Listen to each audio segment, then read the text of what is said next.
We finished up to 39, okay? 40th is Devyuvacha.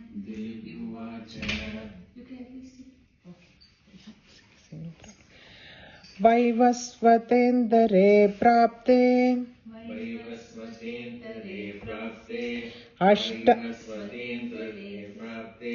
अष्टाविंशतिमे युगे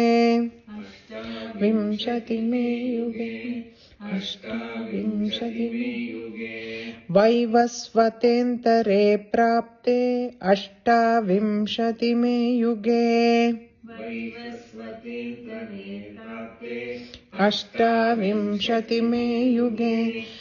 वैवस्वतेन्तरे प्राप्ते अष्टाविंशतिमे युगे शुम्भो निशुम्भश्चैवान्या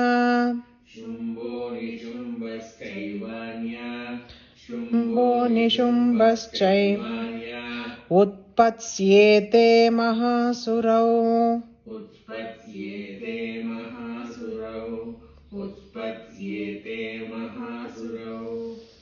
So we will be wondering why now only she killed Shumba Nishumba.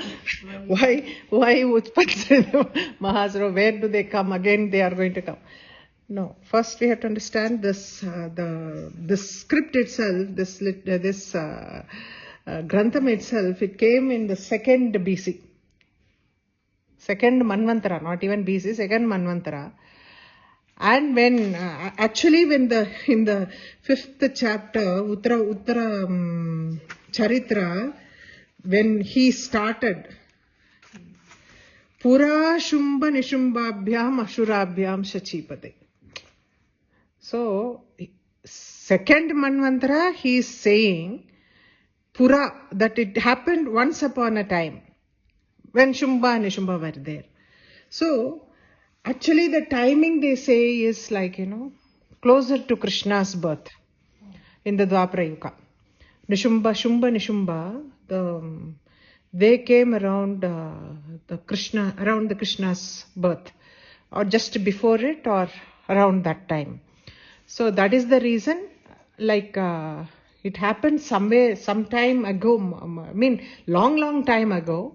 And Devi that time told, like, I am going to come, those in that Dwapara Yuga, when at the time when Krishna is going to be born or something, or before that, there will be 2 asuras named Nishumba. I am going to kill all of them, because Vindhyavasini also comes, no? So all those things, like, we have to understand it happened long ago. But at that time, when probably when Markandeya was saying it in the second Manvantara, he was describing the story that had happened long back. But for us, it's now we are reciting this now, much later, much later than when this Devamatmyam came up. So we should not misunderstand why again Devi is saying this Shumba Nishumba, I will do the Vatam, okay? Vaivasvatendare prapte ashtavinshatime yuge Shumbo Nishumbaschaivanya utpatsyete mahasurao prapte ashtavinshatime yuge Shumbo Nishumbaschaivanya utpatsyete mahasuro Vaivasvatendare prapte ashtavinshatime yuge Shumbo Nishumbaschaivanya utpatsyete mahasuro. The second line actually clarifies it. Nandagopa grihe jata Yashoda. So it's Nandagopa griham, Mahamaya is going to be born there. So we have to understand it is before the birth of Krishna that this thing has been described. Okay. Nanda Gopa Grihe Jata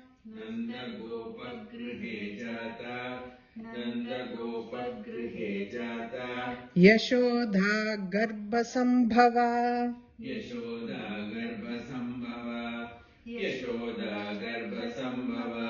Nanda Gopa Grihe Jata Yashoda Garbha Sambhava. Nanda Gopa Grihe Jata Yashoda Garbha Sambhava. Nanda Gopa Grihe Jata Yashoda Garbha Sambhava. Tatastau Nashayishyami. Nashayishyami. Tatastau Nashayishyami. Vindhyachala Nivasini. Vindhyachala Nivasini. Vindhyachala Nivasini. Tatastau Nashayishyami. Vindhyachala Nivasini. Tatastau Nashayishyami. Vindhyachala Nivasini. Tatastau Nashayishyami. Vindhyachala Nivasini. Punarapyati Raudrena. Punarapyati Raudrena. Punarapyati Raudrena. Rupena Prithvitale. Rupena Prithvitale. Rupena Prithvitale. Punarapyati Raudrena. Rupena Prithvitale. Punarapyati Raudrena. Rupena Prithvitale. Punarapyati Raudrena. Rupena Prithvitale. Avatirya Hanishyami. Avatirya Hanishyami.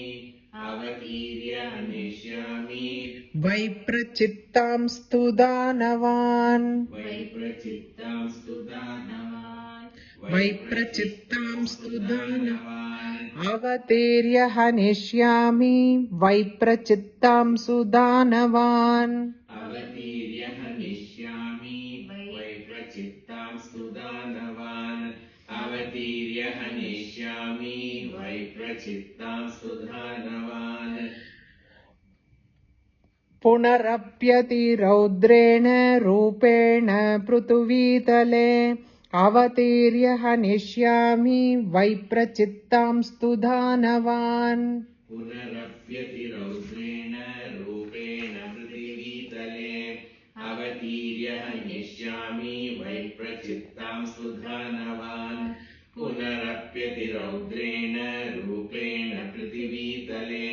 Avatirya Hanishyami. Vaiprachittam Studanavan. Bhakshayantyascha tanugran. Bhakshayantyascha tanugran. Bhakshayantyascha tanugran. Bhakshayantyascha tanugran. Bhakshayantyascha Yantyascha. Bhakshayantyascha tanugran. Bhakshayantyascha tanugran. Bhakshayantyascha tanugran. Vaiprachittan mahasuran. Vaiprachittan mahasuran. Vaiprachittan mahasuran. Viprachitta is one, it is like, it is a clan with many asuras. So, that is like, it is not one single asura, it is many. Bhakshayantyascha tanugran Viprachittan mahasuran. Bhakshayantascha tanugran. Viprachittan mahasuran. Bhakshayantyascha tanugran. Viprachittan mahasuran. Rakta danta bhavishyanti. Rakta danta bhavishyanti. Rakta danta bhavishyanti.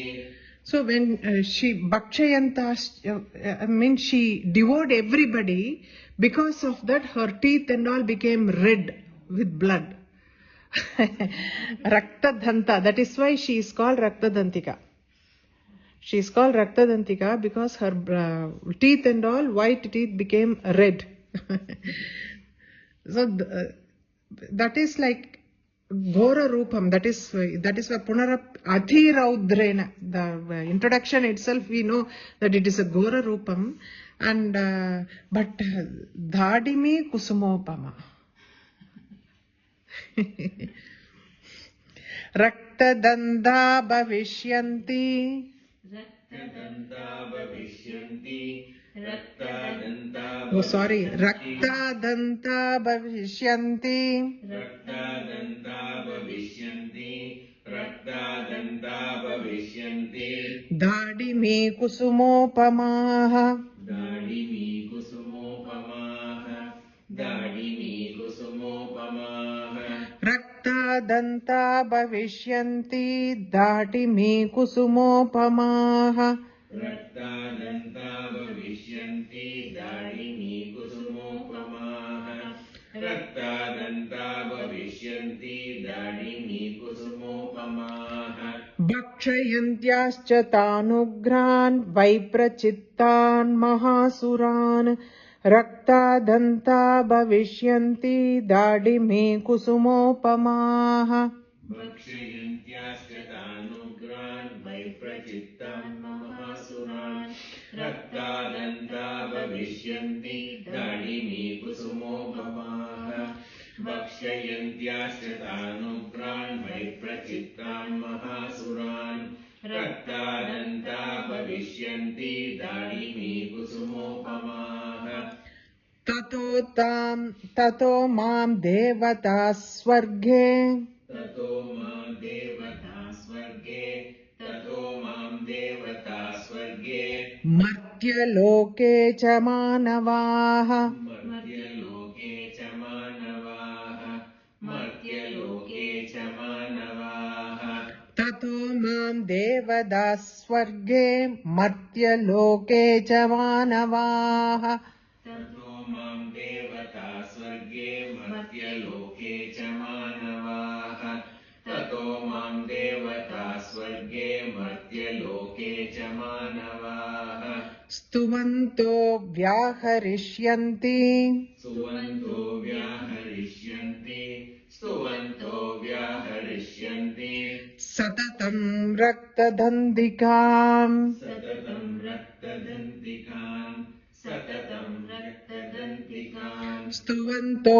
व्याहरिष्यन्ति सततं रक्तदन्तिकाम् स्तुवन्तो व्याहरिष्यन्ति सततं रक्तदन्तिकाम् स्तुवन्तो व्याहरिष्यन्ति सततं रक्तदन्तिकाम् ततो मां देवता स्वर्गे मर्त्यलोके च मानवाः स्तुवन्तो व्याहरिष्यन्ति सततं रक्तदन्तिकाम् ततो मां देवता स्वर्गे मर्त्यलोके च मानवाः स्तुवन्तो व्याहरिष्यन्ति सततं रक्तदन्तिकाम् ततो मां देवता स्वर्गे मर्त्यलोके च मानवाः स्तुवन्तो व्याहरिष्यन्ति सततं रक्तदन्तिकाम् This 5 we will recite now.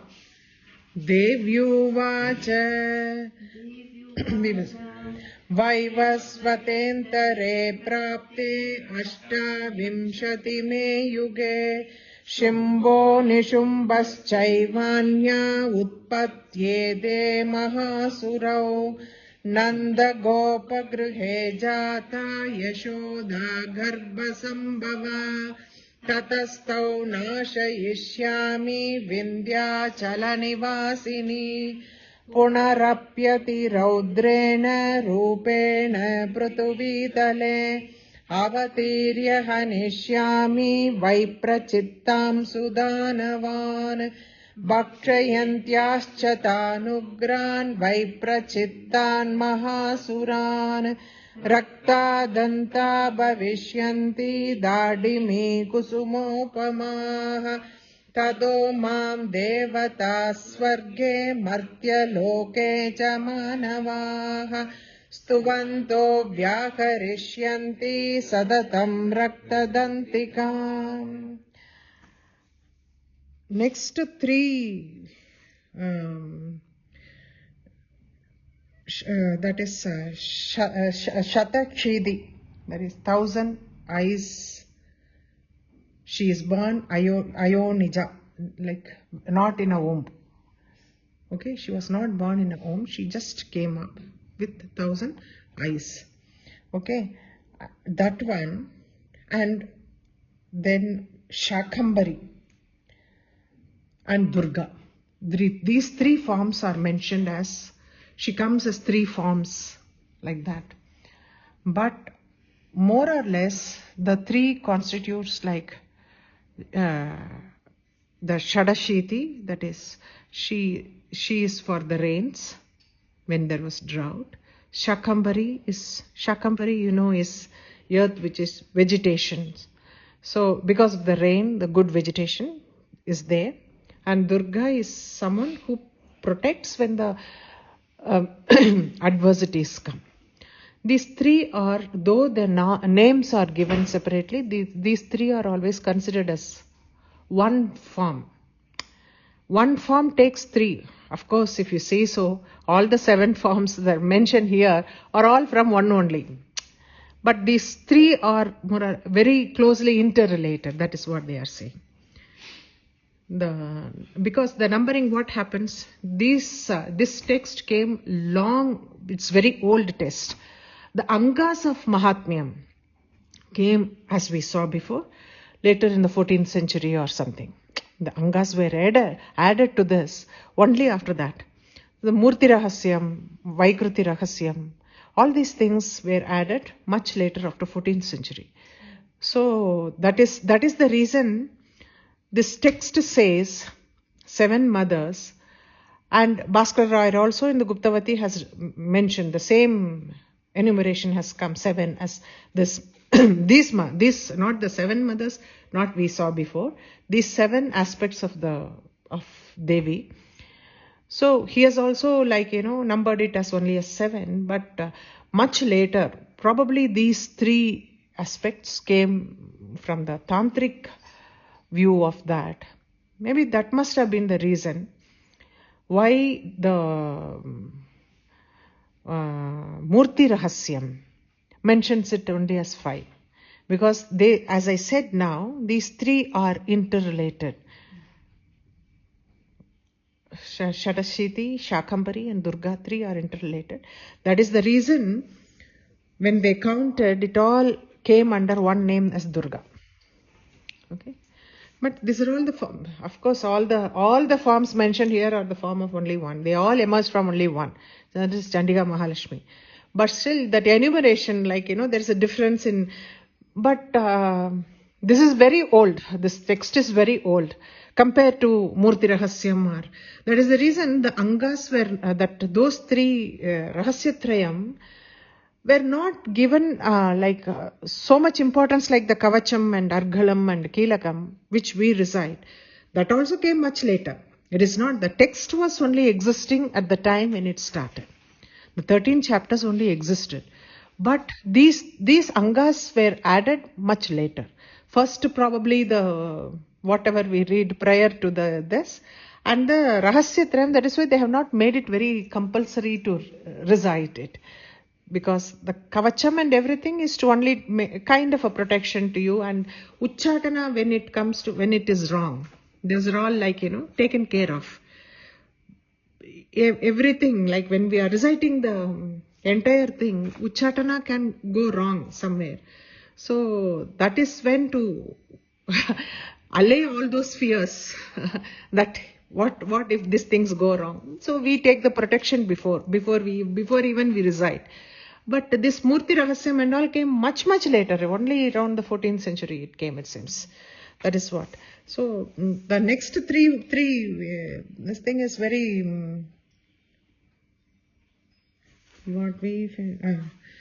because when there was drought, the 1,000 eyes of the Shadashiti, tears came out, flooded the earth and filled the lakes. That is why Shadashiti Avataram came. The eyes all teared up, and the tears filled the earth.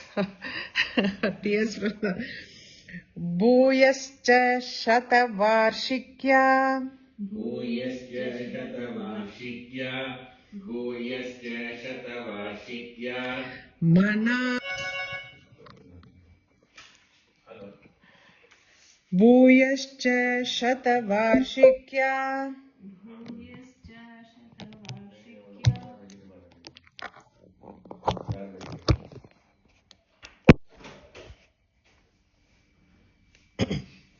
sorry. Bhuyascha Shatavarshikya Bhuyascha Shatavarshikya Bhuyascha Shatavarshikya Mana Vrushtya Manambhasi Mana Vrishya Manambasi Mana Vrishya Manambasi Bhuyascha Shatavarshikya Mana Vrushtya Manambhasi Bhuyascha Shatavarshikya Mana Vrishya Manambasi Bhuyascha Shatavarshikya Mana Vrishya Manambasi Munibhis samstuta bhumau Munibhis samstuta bhumau Munibhis samstuta bhumau Sambhavishyam yayonija Shambhavishyamyayo nija Shambhavishyamyayo nija Munibhis samstuta bhumau Sambhavishyam yayonija Munibhis samstuta bhumau Shambhavishyamyayo nija Munibhis samstuta bhumau Shambhavishyamyayo nija. So, when there was drought on earth, all the saints praised her, and that is the reason she was not born in the womb, she came just like that. Okay? Tata Shatena Netranam Tata Shatena Netranam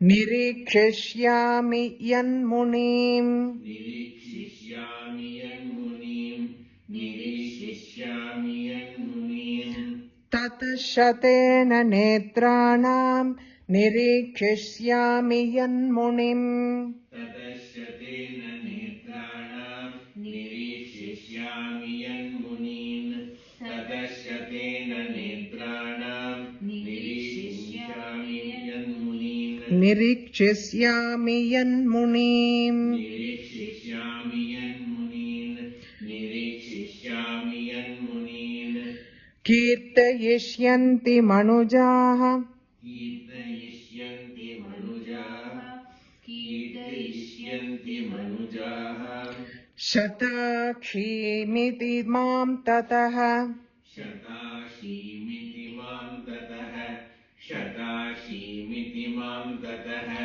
Kirtayishyanti Manuja Shatakshimiti Mam Tataha Kirtayishyanti manuja Shatashimiti mam tataha Kirtayishyanti manuja Shatashimiti mam tataha Tatashatena Netranam Nirikhishyami Yanmunin Kirtayishyanti Manuja Shatakshimiti Mam Tataha Tadashyatena netranam Nirikshishyami yanmunin Kirtayishyanti manuja Shatashimiti mam tataha Tadashyatena netranam Nirikshishyami yanmunin Kirtayishyanti manuja Shatashimiti mam tataha Tatohamakilam Lokan Tatohamakilam lokam Wait, Lokam Tatohamakilam Lokam Tatohamakilam lokam Tatohamakilam lokam Atmadeha Samudbhavaihi Atmadeha samudbhavaihi Atmadeha samudbhavaihi She herself became the substance of the vegetation of the entire earth. The main substance, that is what Atma Deha, from her everything emerged. From her everything emerged. That is the beauty of it. That is why she is called Shakampari. Tadohamakilam lokam Atma Deha Samudbhavaihi Tatohamakilam lokam Atmadeha samudbhavaihi Tatohamakilam lokam Atmadeha samudbhavaihi Barishyami surashakair. Varishyami surashakair. Varishyami surashakair. Avrishtaih pranadarakaiः. Nay akrishtaih pranadarakaiः. Avrishtai pranadarakaihi. Avrishtai pranadarakaihi. Barishyami surashakairavrishtaih pranadarakaiः. Varishyami surashakair avrishtai pranadarakaihi. Varishyami surashakair avrishtai pranadarakaihi. ततोऽहमखिलं लोकमात्मदेहसमुद्भवैः भरिष्यामि सुराशाकैरावृष्टेः प्रणदारकैः.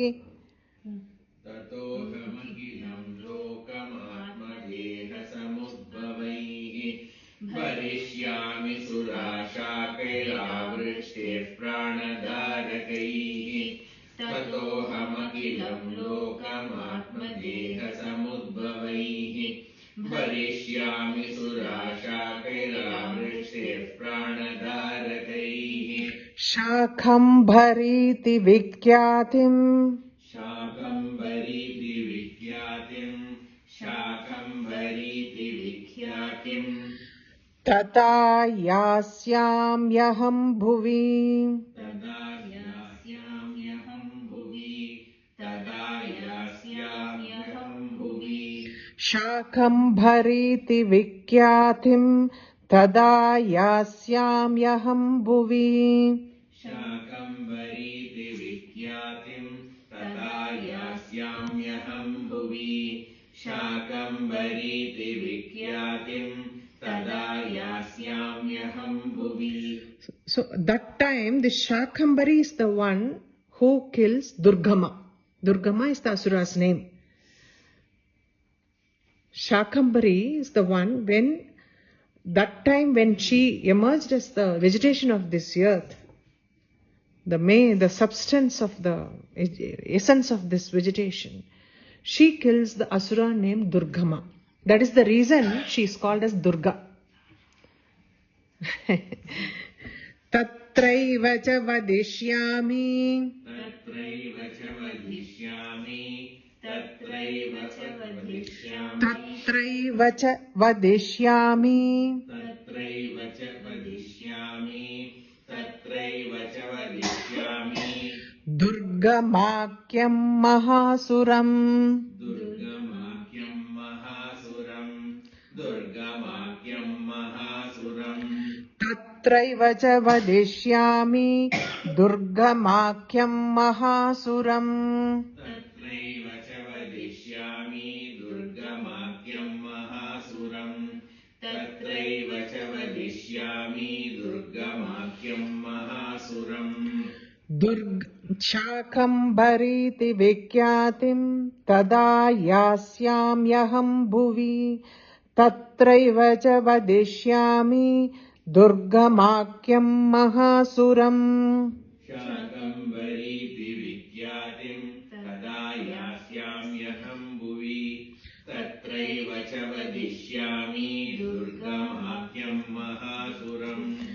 Shakambariti vikyatim tada yasyamyaham bhuvi tatraiva cha vadishyami durgamakyam mahasuram. Durga Devi ti vikyatam. Durga Devi ti vikyatam. Durga Devi ti vikyatam. Tanme nama bhavishyati. Tanme nama bhavishyati. Tanme nama bhavishyati. Durga Devi ti vikyatam. Tanme nama bhavishyati. Durga Devi ti vikyatam. Tanme nama bhavishyati. Durga Devi ti vikyatam. Tanme nama bhavishyati. Punaschagam yada bhimam. Punaschaham yada bhimam. Punaschaham yada bhimam. रूपं कृत्वा हिमाचले रूपं कृत्वा हिमाचले रूपं कृत्वा हिमाचले Again I took the form of Bhima Devi. See, Bhimam has got two meanings. Bhima, her name is Bhima. Aghora Rupam is fierce Rupam is also called Bhimam. Okay, to protect Muninam Tranakarakam, to protect all the saints who are doing tapas. Those asuras destroying the asuras and protecting the munis. That is what. To protect them, I devote all the asuras. Because that is what they have written. Bhaktayasyami, what I will do.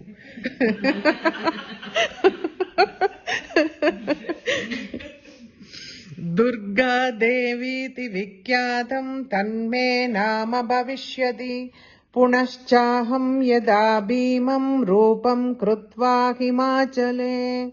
Durga Devi ti Vikyatam Tanme Nama Bhavishyati Punaschaham Yada Bhimam Rupam Krutva Himachale Durga Devi ti Vikyatam Tanme Nama Bhavishyati Punaschaham Yada Bhimam Rupam Krutva Himachale. This 5 we will recite because another 5 only is there. That is the reason I am just taking 5 and 5. Bhuyascha shatavarshikya mana vrushtya manambasi munibhis samstuta bhumau sambhavishyam yayo nija tatashate netranam nirikchishyami yanmunin kirtayishyanti manuja shatakshimiti mam tatah तदोहमखिलं लोकमात्मदेहसमुद्भवैः भरिष्यामि शुराशाकैरावृष्टेः प्रणदारकैः I am just making pranadarakaihi. Barishyami surashakairavrushte pranadarakaihi. Shakambariti vikyatim tada yasyamyaham bhuvi. Tatraiva cha vadishyami durghamakyam mahasuram. Durga Devi ti Vikyatam Tanme Nama Bhavishyati Punaschaham Yada Bhimam Rupam Krutva Himachale Rakshamsi Bhakshayishyami Rakshamsi Bhakshayishyami Rakshamsi Bhakshayishyami Muninam Tranakaranad Muninam Tranakaranat Muninam Tranakaranat Rakshamsi Bhakshayishyami Muninam Tranakaranat Rakshamsi Bhakshayishyami Muninam Tranakaranat Rakshamsi Bhakshayishyami Muninam Tranakaranat Tada ma munayas sarve Tada mam munayas sarve Tada mam munayas sarve Stoshyantyānam ramurtayah Stoshyantyānam Anamra Murtayah means bowing their head. Murtha means head. Anamra Murtayah, they just bowed down and they praised me. Okay, because I took the form of Gora Rupam to protect them. Okay. Tada mamunayas sarve stoshyantyānamra murtayah.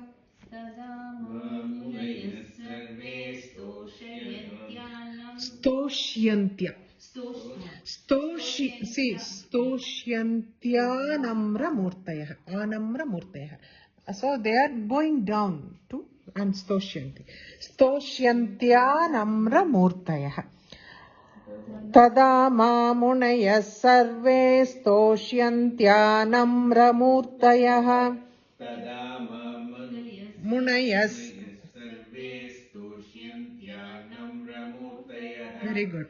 तदा मां मुनयः सर्वे स्तोष्यन्त्य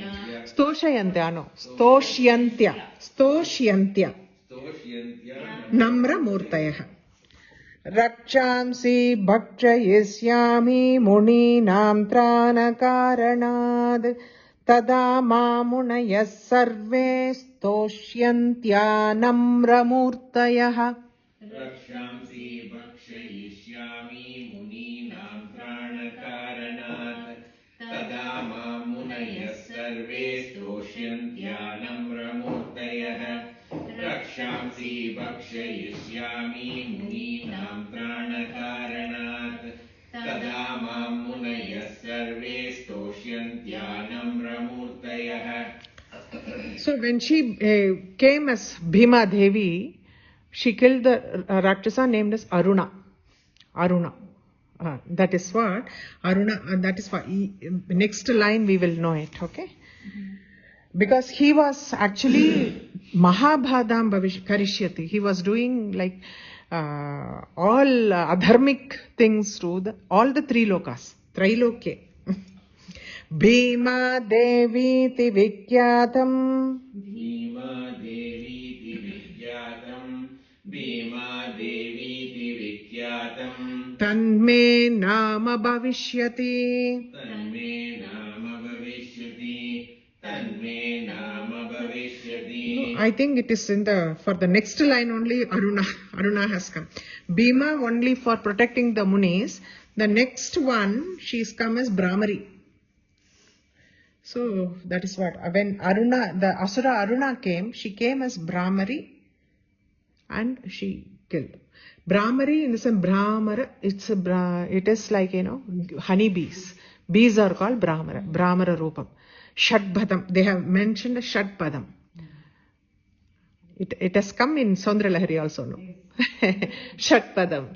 So Bhima, this Brahmari Devi, there are two descriptions that she came as swarms of bees like to kill the Asura, and the Devi beautiful form is described in the Murti Rahasya with the swarms of bees in her hand.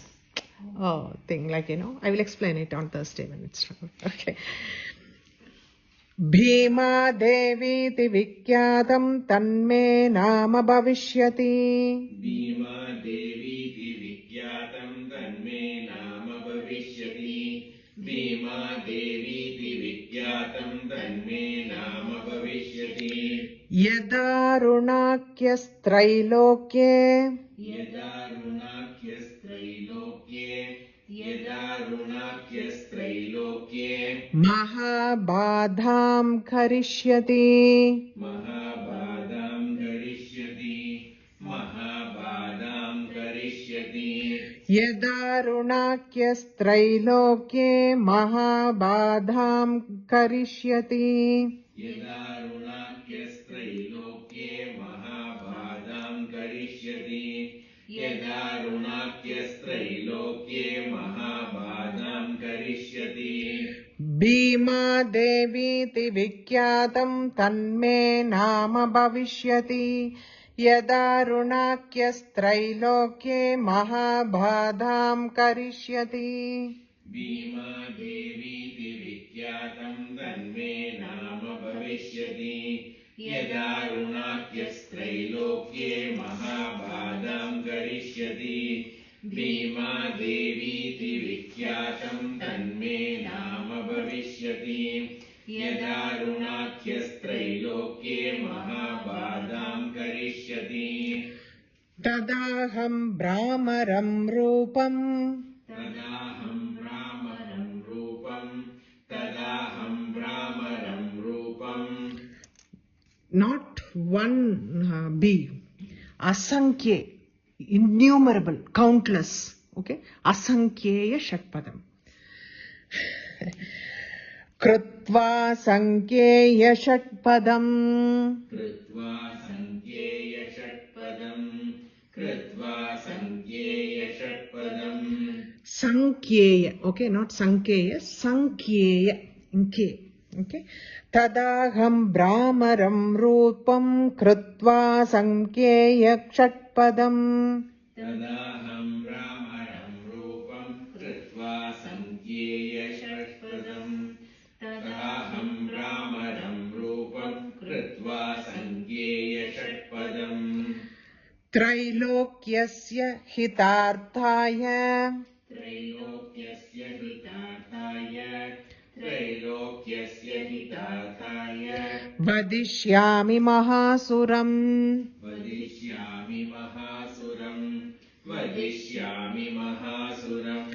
त्रैलोक्यस्य हितार्थाय वदिष्यामि महासुरम् त्रैलोक्यस्य हितार्थाय वदिष्यामि महासुरम् त्रैलोक्यस्य हितार्थाय वदिष्यामि महासुरम् तदाहं भ्रामरं रूपं कृत्वा सङ्ख्येय षट्पदम् त्रैलोक्यस्य हितार्थाय वदिष्यामि महासुरम् तदाहं भ्रामरं रूपं कृत्वा सङ्ख्येय षट्पदम् त्रैलोक्यस्य हितार्थाय वदिष्यामि महासुरम् तदाहं भ्रामरं रूपं कृत्वा सङ्ख्येय षट्पदम् त्रैलोक्यस्य हितार्थाय वदिष्यामि महासुरम्.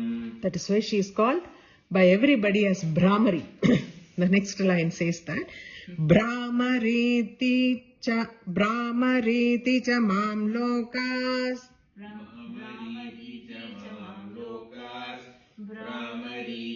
mam lokas tada stoshyanti sarvatah Brahmariti cha mam lokas tada stoshyanti sarvatah Brahmariti cha mam lokas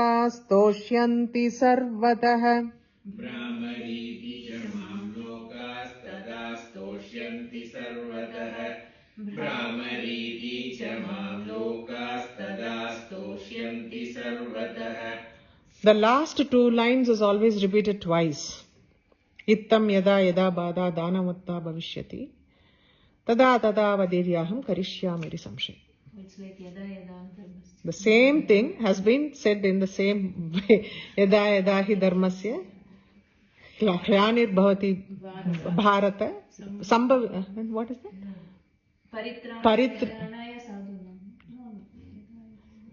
Paritranaya sadhunam vinasaya chadushkridam. That is a different one. Sambhavami okay. Yada yada hi Sarvasya hlanir bhavati bharata abhyudhanam adharmasya atmanam srujami. tadatmanam sujanmaya. Tadatmanam sujanmaya. So the same thing. Here only the gender is different. Ittam yada yada badha Ittam yada yada bada danavatta bhavishyati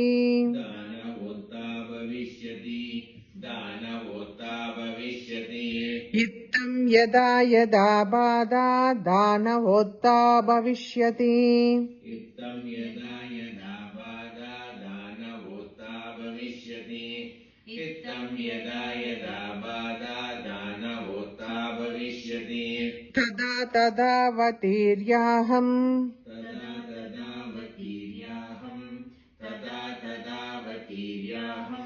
karishyamyari samshayam karishyamyari samshayam. Without a doubt, I will come there to protect you. Protect that is what here they are talking about the general good. Like Trailokya hitarthaya. Trailokya tranaharanam. Like to protect the entire world. When the dharmam, adharmam becomes strong and dharmam is depleting, then hopefully in near future we should have someone come. Tada tada vatiryaham karishyamyarikham shayam. Wait. Tada tada vatiryaham karish.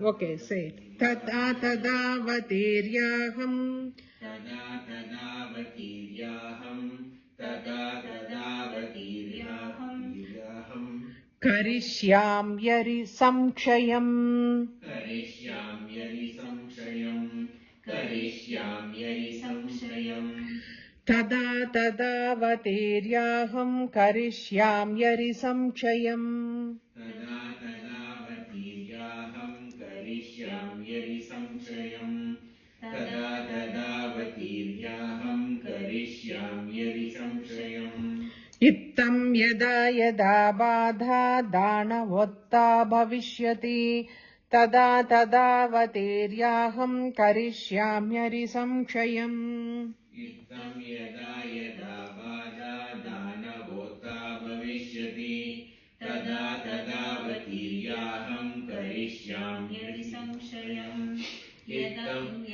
इत्थं यदा यदा बाधा दानवोत्था भविष्यति तदा तदावतीर्याहम् करिष्याम्यरि संशयम् ओम इति श्री मार्कण्डेय पुराणे सावर्णिके मन्वन्तरे देवी माहात्म्ये देव्या स्तुतिर्नाम एकादशोऽध्यायः।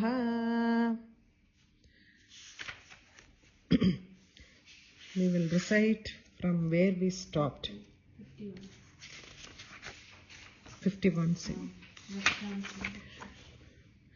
रक्षांसि भक्षयिष्यामि मुनीनां तानकारणात् तदा मां मुनयः सर्वे स्तोष्यन्त्यानम्रमूर्तयः भीमा देवीति विख्यातं तन्मे नाम भविष्यति यदा ऋणाख्यस्त्रैलोक्ये महाबाधां करिष्यति तदाहं भ्रामरं रूपं कृत्वा संख्येय षट्पदम् त्रैलोक्यस्य हितार्थाय वदिष्यामि महासुरम् भ्रामरीति च मां लोकास्तदा स्तोष्यन्ति सर्वतः इत्थं यदा यदा बाधा दानवोत्था भविष्यति तदा तदावतीर्याहम् करिष्याम्यरि संशयम् इत्थं यदा यदा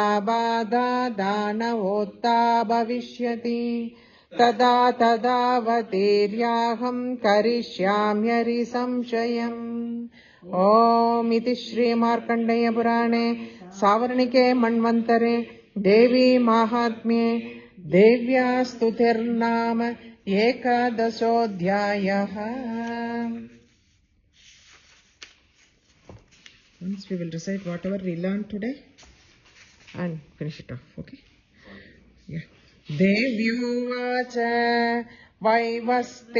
वैवस्वतेऽन्तरे प्राप्ते अष्टाविंशतिमे युगे शुम्भो निशुम्भश्चैवान्या उत्पत्स्येते महासुरो नन्दगोपगृहे जाता यशोदा गर्भसम्भवा ततस्तौ नाशयिष्यामि विन्ध्याचलनिवासिनी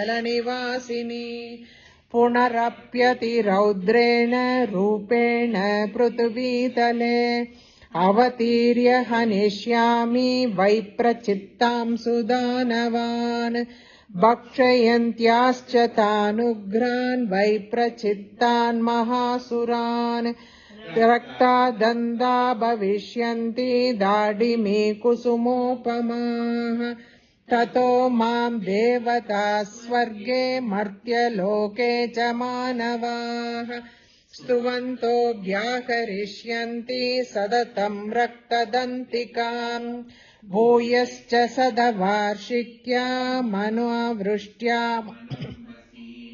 मुनिभिः संस्तुता भूमौ सम्भविष्याम्ययो निजा ततः शतेन नेत्राणां निरीक्षिष्यामि यन्मुनीन् कीर्तयिष्यन्ति मनुजा शताक्षीमिति मां ततः तदोऽहमखिलं लोकमात्मदेहसमुद्भवैः भरिष्यामि सुराशाकैरावृष्टैः प्राणधारकैः शाकम्भरीति विख्यातिम् तदा यास्याम्यहम् भुवि तत्रैव च वदिष्यामि दुर्गमाख्यम् महासुरम् दुर्गादेवीति विख्यातम् तन्मे नाम भविष्यति पुनश्चाहम् यदा भीमम् रूपम् कृत्वा हिमाचले रक्षांसि भक्षयिष्यामि मुनीनाम् त्राणकारणात् तदा मामुनयः सर्वे स्तोष्यन्त्यानम्रमूर्तयः भीमादेवीति विख्यातम् तन्मे नाम भविष्यति यदारुणाख्यस्त्रैलोक्ये महाबाधाम् करिष्यति तदाहम् भ्रामरम् रूपम् कृत्वा सङ्ख्येय षट्पदम् त्रैलोक्यस्य हितार्थाय वदिष्यामि महासुरम् भ्रामरीति च माम् लोकास्तदा स्तोष्यन्ति सर्वतः इत्थम् यदा यदा बाधा दानवोत्था भविष्यति तदा तदावतीर्याहम् करिष्याम्यरिसंक्षयम् इत्थम् यदा यदा बाधा दानवोत्था